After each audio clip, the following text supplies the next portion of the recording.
Hey kids, Mr. Adam here. Books can provide some of the best adventures you'll ever go on. Today we're reading Owl Moon by Jane Yolen, illustrated by John Schoenherr.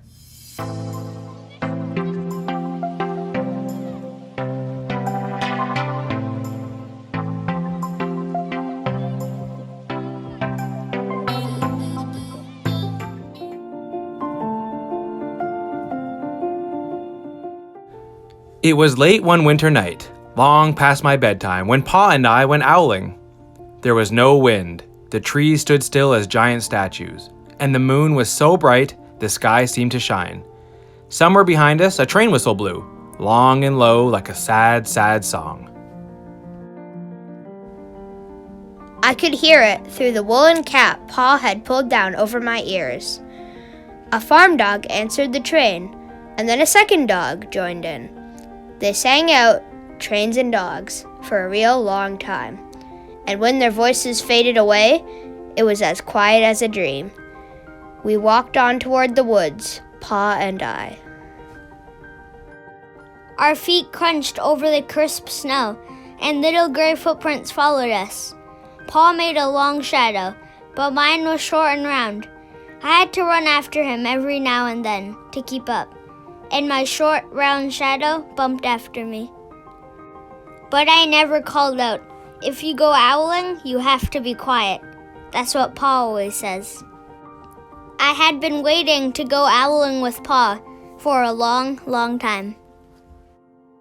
We reached the line of pine trees, black and pointy against the sky, and Pa held up his hand. I stopped right where I was and waited. He looked up, as if searching the stars, as if reading a map up there. The moon made his face into a silver mask. Then he called, Hoo, hoo, hoo, hoo, hoo, the sound of a great horned owl. hoo, hoo, hoo, hoo, hoo. Again he called out, and then again. After each call he was silent, and for a moment we both listened. But there was no answer. Pa shrugged, and I shrugged. I was not disappointed. My brothers all said, sometimes there's an owl, and sometimes there isn't. We walked on.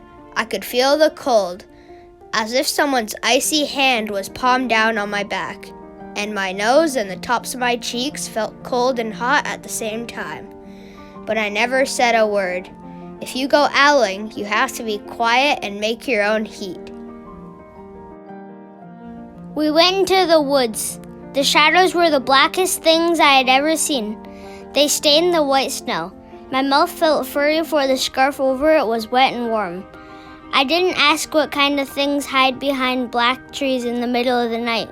When you go owling, you have to be brave. Then we came to a clearing in the dark woods.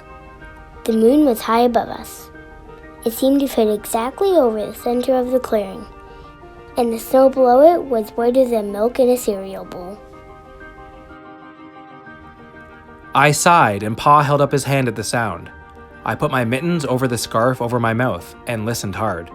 And then Pa called, Hoo, hoo, hoo, hoo, hoo, hoo, hoo, hoo, hoo, hoo. I listened and looked so hard my ears hurt and my eyes got cloudy with the cold. Pa raised his face to call out again, but before he could open his mouth, an echo came threading its way through the trees. Hoo, hoo, hoo, hoo, hoo, hoo. Pa almost smiled. Then he called back, Hoo, hoo, hoo, hoo, hoo. just as if he and the owl were talking about supper, or about the woods, or the moon, or the cold. I took my mitten off the scarf off my mouth, and I almost smiled too. The owl's call came closer, from high up in the trees on the edge of the meadow. Nothing in the meadow moved. All of a sudden, an owl shadow, part of the big tree shadow, lifted off and flew right over us. We watched silently, with heat in our mouths, the heat of all those words we had not spoken. The shadow hooted again. Pa turned on his big flashlight and caught the owl just as it was landing on a branch. For 1 minute, 3 minutes, maybe even 100 minutes, We stared at one another. Then the owl pumped its great wings and lifted off the branch like a shadow without sound. It flew back into the forest. "Time to go home," Pa said to me. I knew then I could talk. I could even laugh out loud. But I was a shadow as we walked home.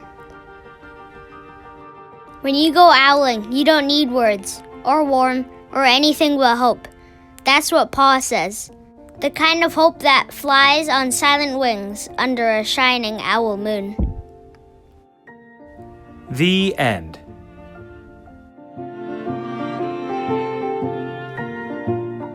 To get your worksheets that go with this video, follow the link in the description to visit Mr. Adams' Teachers Pay Teachers.